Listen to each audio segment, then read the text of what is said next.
Hello there, YouTube once again. So normally when I do a video, then I make sure I have my makeup on. I try to make myself feel as comfortable as possible. Makeup is one of the things that helps me feel comfortable. But this video is a little different. This video is actually about some of these expectations, vulnerabilities, which showing my vulnerability right now, and self-acceptance. All right, throughout my entire transition process, we're going to talk a little bit about that.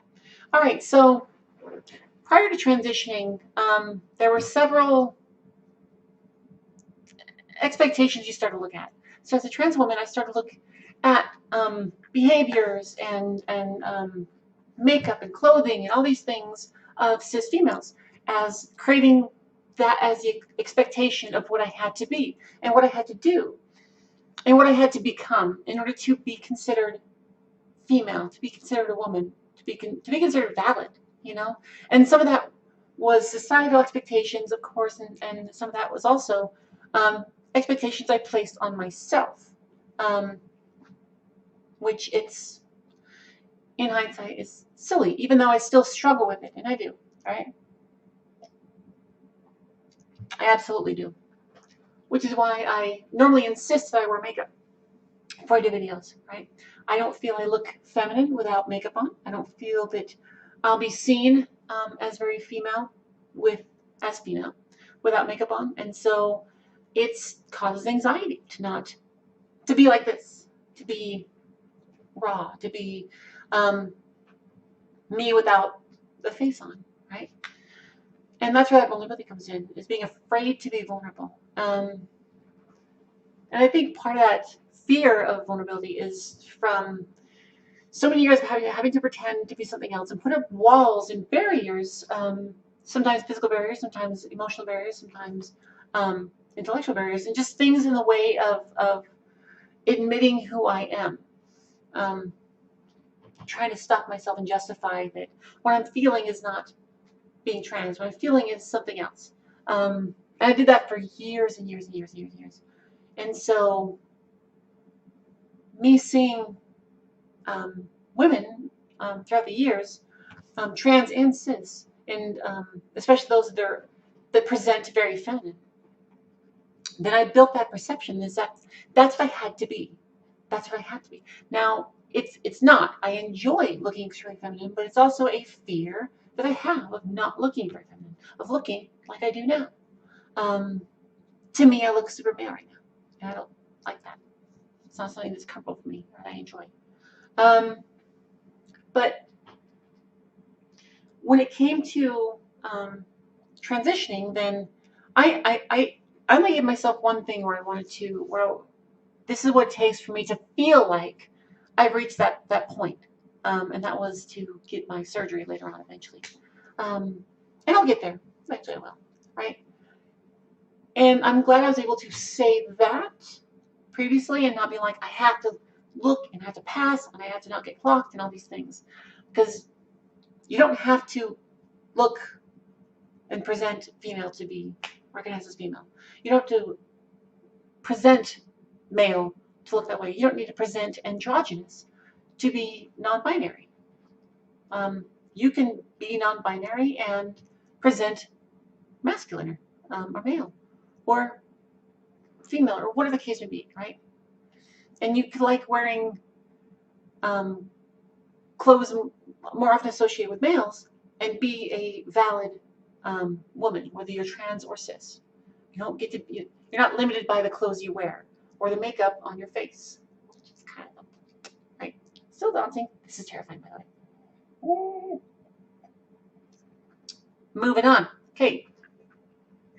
So when I started transitioning, then there are several steps I took to make myself feel more socially comfortable. You know, in my room, I'm comfortable in my own skin. You know, yes, I have dysphoric days for sure. They're definitely lessening the more I transition, but I don't feel the need to throw on makeup when I'm sitting alone in my room because I'm comfortable with who I am. But I still have that societal issue of going out in public. It's kind of hard for me to go out in public without makeup on. I don't like it. I don't appreciate it. But I try to force myself to do it now and again to become comfortable with that. And that's for me. I'm not suggesting everyone does that. That's just something I do. And it's only recent too. So when I start transitioning, then once again trying to learn makeup, trying to find a wardrobe and find clothes. And in previous videos, I talked about my makeup experiences and shopping for clothes experiences and some good practices. But I started to transition, and then I'd get better at makeup, and I felt that that's what I had to do, right? I had to wear that, and then I got more clothes and felt like this is what I have to do. I can't wear this other stuff, out in public. I can't wear anything that I considered boy before, because it would take away from who I am. Is what I felt it would, or take away from how others perceive me. That's a better way to say it. It doesn't take away from who I am. I started working on my voice, right? So if you notice in a previous video, one of my first videos that I ever recorded, first video, it's on my channel too. That's me prior to pre-transition, right? And my natural voice at the time was super, super deep. And as I started transition, then I didn't feel comfortable using that. I started to practice my voice. I started to adjust things and get comfortable with a different voice and using a different voice until this voice became my natural voice. So like if I get surprised or I wake up in the middle of the night or a phone call, like this is the natural voice that comes out. Because it is my voice now, right? But that took a lot of vocal training to get to this point. But the turn of that, just like the makeup thing, not wearing makeup, the turn of that is using that previous voice, because I still have the ability to do so, even though it's not my natural voice, reaction voice. I still have that ability. I'm not comfortable with it. I don't want to. Like, it mentally hurts me to use that voice, because I don't like those previous aspects of myself. They make me feel less valid, which is not true that I'm less valid with that, but I get stuck in that thought process, right? And it's not fair. I know it's not fair, but I get stuck there. But anyways, so I decide to be brave and do this, all right? Without the stuff. I'm not going to reach for that other voice. I don't like that voice. I'm not going to use it. Not going to happen. But all these things became a fear of not meeting expectations. So every time with the voice thing, every time I had a phone call to order pizza or something and I got misgendered because my voice wasn't female enough, that hurt me, even though it wasn't their intent to. And often they correct themselves when I ask them to. But I hated that. I really hated not being able to be recognized as that, not being able to be gender correctly. And it's these expectations we need to stop putting on ourselves, right? You don't have to look a certain way to be valid, whether you're cis or trans or NB or whatever the case may be. You don't need to appear a certain way to be valid, all right? You are valid, and your identity is valid. I'm sorry if you get misgendered and get treated differently, right? But I've been working on removing personal expectations of myself, and it's an ongoing process, because the first one was removing the personal expectations to present male, right, and to stop myself from trying to be trans, right, from being trans, the denial. And then in transition, I accepted more personal expectations, or I adopted more personal expectations in transition. Which I didn't mean to, but I think it kind of came with the territory at the time. And I'm actually trying to remove those now. The expectation that I have to look a certain way, the expectation that I have to appear a certain way, the expectation that I have to be brilliant makeup and have the high mellifluous voice and all these things. And that I have to try to be pretty constantly, right? I am pretty constantly, regardless of makeup or clothes. Which goes in the last portion, self-acceptance, right? And so I'm working on that. I do love myself. I do accept myself for who I am.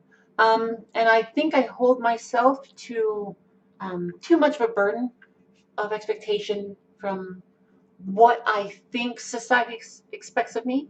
And then I cast that onto myself, of that expectation. And I shouldn't do that. And you shouldn't do that, no matter who you are. Cis, trans, male, female, NB, fluid. You should put those expectations on you too. All right. You don't have to act and be a certain way to be acceptable, to be an acceptable human being, to be acceptable in your gender identity, to be acceptable in your sexual orientation. Right? You don't have to present the way society expects you to. Present the way that makes you happy, that makes you feel whole inside. Right? That's how you should present. And I'm working on that too. Right? And I know it's a struggle, and so we'll work on it together. Okay. But absolutely, that's what it's about. It's just accept you. Now, I see a lot of memes and stuff online, which is just popping in my head now. They talk about like people can't love you if you can't love yourself. Bullshit. Bullshit. Right? Just because you have a hard time looking in the mirror and loving what you see every day does not mean you are less valid of love. You deserve love just like everybody else does. It is not contingent on how you feel about yourself. All right? If you get stuck in a fit of depression and you have such a hard time seeing yourself in a good light and accepting who you are, that doesn't make you less valid for love. You are still valid. You're still valid for love. You still deserve love. I love you. I appreciate you. So this idea that you don't deserve anything, acceptance or love or all that stuff unless you do that to yourself, bullshit. Bullshit. You absolutely do. Absolutely do. Okay? If you can't find it somewhere, reach out to me. I will give it to you. Right? I love you. I adore you. Everything. Right? Don't get stuck in that stupid trap of how can you expect love if you can't love yourself. Paul says it a lot. Sure.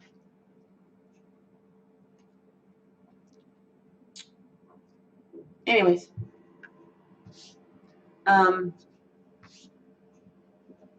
you deserve love no matter who you are. Okay? Other than that, there's not really much else I have to say. Hopefully shorter video. Hopefully you enjoyed this. I do want to give a shout out to my baby girl, Emma. I believe her channel is I'm a Loser. Choose the name. She's so amazing. She made a video where she sang a song and then she called out my video and stuff and then she messaged me. And I love her to death. Baby, Emma, I love you to death. You amaze me every day. You're a huge, huge heart. And I'm going to put her channel in the, link her channel in the description. Subscribe to her, like her, praise her, gas her up. She's an amazing young woman. And I just so want the best for you, baby. I do. In everything. I absolutely do. All right? And I'll bust my butt to give you everything that you deserve. Right? And give you all that happiness. So I can't wait to get home from Korea and see you and hug you. And now I'm just rambling because of how much I love you. And that's okay too. So, all right. I will catch you all later. Everyone have a wonderful day, evening, afternoon, morning, whatever it is. Drink your wine, drink your coffee. Cheers. Love you all.